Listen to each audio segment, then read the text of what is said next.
Bismillahirrahmanirrahim. Pamangku Langit yang terhormat, cerpen karya Abah Marjani.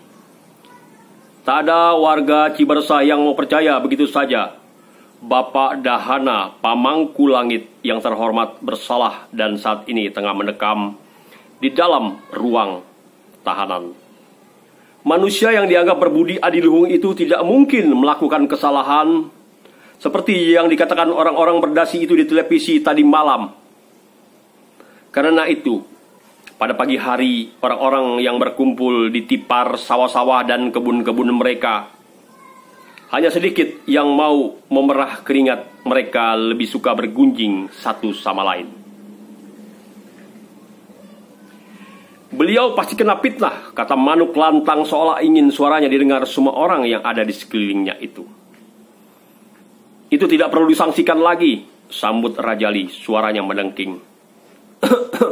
Ada orang yang dengki terhadap Bapak. Mereka ingin menghancurkan Bapak, Mangku yang terhormat.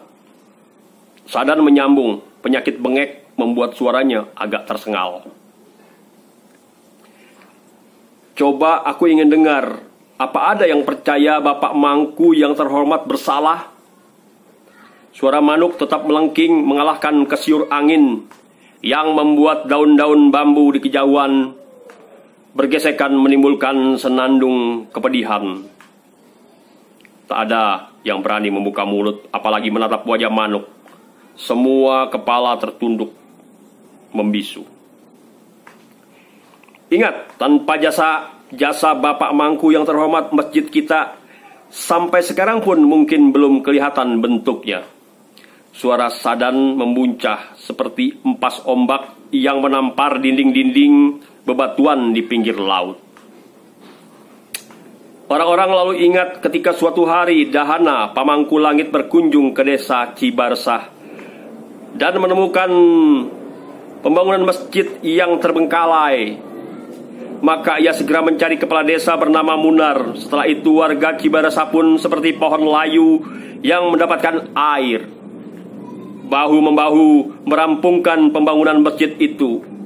Truk-truk bolak-balik membawa semen, batu-batu, pasir, dan segala kebutuhan pembangunan lainnya sebagai sumbangan dari Bapak Mangku yang terhormat. Dan dalam waktu beberapa bulan saja pembangunan masjid itu pun rampung. Bapak Mangku yang terhormat datang bersama beberapa pejabat lain dengan pakaian seragam meresmikan masjid itu. Begitu megah, begitu berbeda dengan rumah-rumah warga di sekitarnya.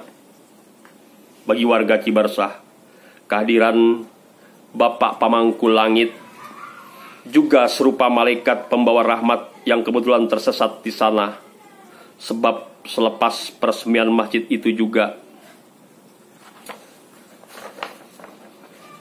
ia berbisik kepada Munar. Ia bilang siap membeli huma-huma atau tipar-tipar milik warga yang ingin menjualnya dengan harga yang pantas, sesuai dengan harga pasar. Katanya membuat wajah Munar langsung membinar.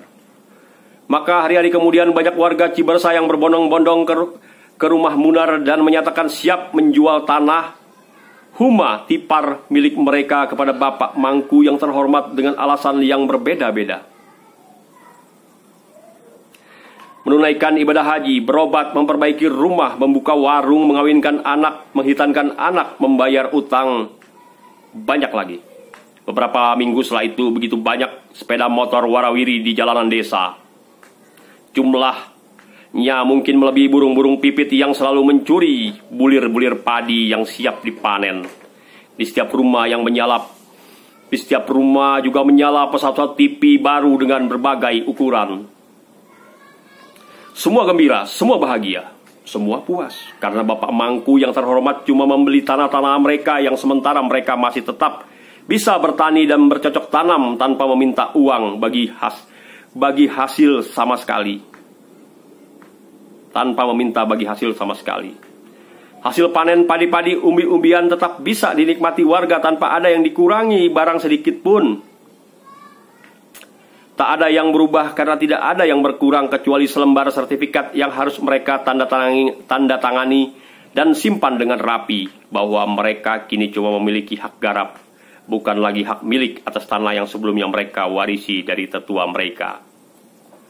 Dan dengan kebaikan itu pula seluruh warga kemudian menyebut Dahana pamangku langit dengan Bapak Mangku yang terhormat, serta memberi restu sebulat matahari ketika Bapak Mangku yang terhormat meminta Tasria, kembang desa yang baru mekar dan mengeluarkan wangi semerbak untuk menjadi istrinya, entah yang keberapa.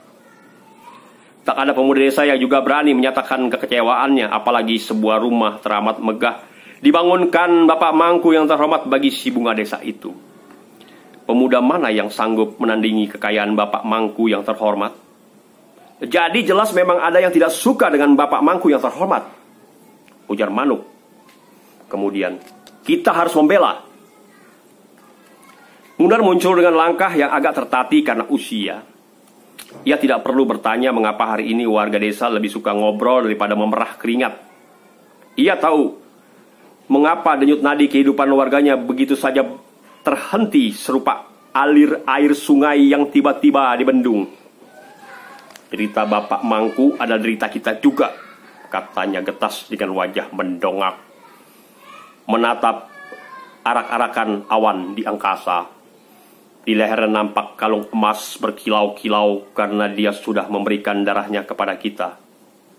Kalau Bapak Mangku yang terhormat melawan, kita harus melawan juga. Kita bukan para pengecut.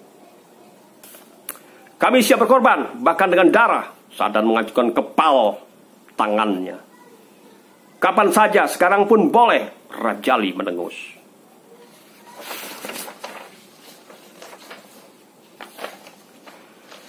Adakah yang tidak setuju kita mendukung Bapak Mangku yang terhormat? Sadan mendengking lagi, suaranya menggema dipantulkan bukit-bukit di sekeliling mereka. Tidak ada suara sesudah itu, kecuali cumbuan dedaunan pohon bambu yang saling mengelus satu sama lain. Kini hampir setiap warga Cibaresa selalu menyimak berita-berita tentang Bapak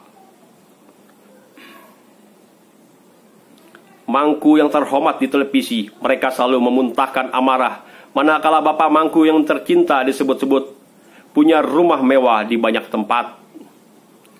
Orang-orang itu punya rasa dengki yang sangat besar, sergah serapah mereka. Kalau aku banyak duit seperti Bapak Mangku yang terhormat, aku juga akan mendirikan rumah-rumah di mana-mana. Apa salahnya? Apakah mereka pun tidak demikian? Apakah mereka para suci dan supi yang tidak suka lagi dengan uang? Lagi pula belum tentu rumah-rumah itu didirikan dengan uang hasil korupsi. Bapak Mangku yang terhormat belum tentu melakukan korupsi serapah yang lain. Bagi mereka, Bapak Mangku yang terhormat itu putih seputih kemilau salju. Kita harus datang ke kota. Warga lainnya bersuara lantang. Kita harus memberikan penjelasan sejelas-jelasnya kepada mereka siapa itu Bapak Mangku yang terhormat. Dengan sebuah bus berukuran sedang, serombongan warga Cibaresa tiba di kota bersama Munar yang membawa 2 dari 4 istrinya. Mereka siap melakukan unjuk rasa di gedung di mana di sana kabarnya ada ratusan orang mengaku sebagai wakil rakyat. Sungguh, aku baru tahu kalau ternyata kita itu punya wakil, kata Manu ketika mobil mereka tumpangi berhenti di depan pintu gerbang yang megah. Di belakang mereka mobil berjubel-jubel berebutan ruang di jalan. Sekarang kita akan menyampaikan keluh kesah kita kepada mereka. Akan kita tunjukkan betapa baiknya Bapak Mangku yang terhormat. Akan kita tunjukkan siapa itu Bapak Mangku yang terhormat. Agar semua orang melek, agar mereka bisa menjadi seadiluhung Bapak Mangku yang terhormat. Kehadiran warga Cibaresa itu segera mendapat kerumunan para wartawan media cetak dan elektronik serta online. Dalam jumlah puluhan para wartawan dan kamerawan itu merubung. Munar serupa lalat-lalat yang merubung bangkai. Munar merasa tercebur dalam sebuah lubang dan sama sekali tak bisa melepaskan diri. Suara para wartawan itu berdengung-dengung serupa lebah berebutan mencecar Munar dengan berbagai pertanyaan. Dalam kebingungan, Munar menjawab sebisa-bisanya. Setelah para wartawan itu merasa puas dengan mengorek berbagai keterangan dari Munar, mereka pun meninggalkan kepala desa itu begitu saja. Terbang entah kemana serupa lalat yang pergi setelah perut mereka kenyang. Malam harinya, warga Cibarusah kembali dihebohkan oleh berita Munar masuk televisi. Wajah Munar yang kian banyak dijejali keriput itu berulang kali tampil dalam hubungan wartawan di hampir semua stasiun televisi. Anak-anak bersorak-sorak, bangga melihat kepala desa mereka masuk televisi. Istri-istri Munar juga bangga, warga lainnya juga, terutama mereka yang ikut bersama Munar, dan wajah mereka sekilas-kilas nampak di layar kaca. Mereka sama sekali tak pernah membayangkan salah satu warganya bisa ngomong di televisi. Kami yakin seyakin-yakinnya Bapak Mangku yang terhormat itu orang baik, kata Munar.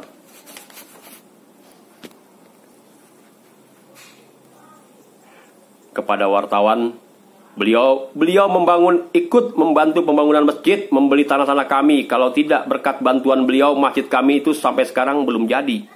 Lalu terdengar dengung pertanyaan wartawan berebutan mencoba lebih dekat lagi dengan Munar. Ya, Bapak Mangku yang terhormat juga membeli tanah kami, sawah-sawah kami, tipar-tipar kami dengan harga yang pantas. Para wartawan makin bertanya bergairah. Jumlahnya puluhan hektar, persisnya saya belum tahu. Apakah Bapak Dana juga punya istri dan rumah di sana? Tanya salah satu wartawan dengan suara lantang. Betul, punya. Beliau memberi kehormatan kepada kami dengan menikahi kembang desa kami, namanya Tasria. Muda, usianya berapa Pak? 18 atau 19 tahun. Cantik. Munar tersenyum. Kembang desa gitu loh. Perawan.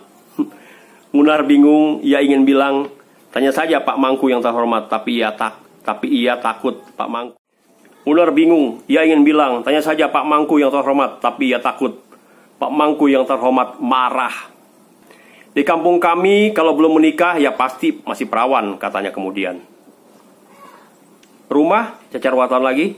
Bukan rumah tapi istana. Bapak Mangku yang terhormat membangunkan istana bagi Tasriah sebagai bukti cintanya kepada istrinya dan warga Cibarusah. Setelah wajah Munar menghilang, muncul wajah seorang penyiar dengan bibir agak menahan senyum, menyampaikan kesimpulan dan komentar-komentar Munar. Di Cibarusah warga kembali berkumpul di sana-sini. Semua orang rupanya sudah menjadi pendengki, kata Sadam di hadapan beberapa warga yang mengerubunginya. Orang sebaik Pak Mangku yang terhormat sekarang mereka jadikan orang tahanan.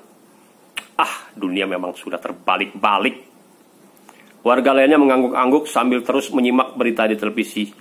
Mereka sama-sama berdecak kagum ketika di layar kaca diperlihatkan rumah-rumah mewah milik Bapak Mangku yang terhormat.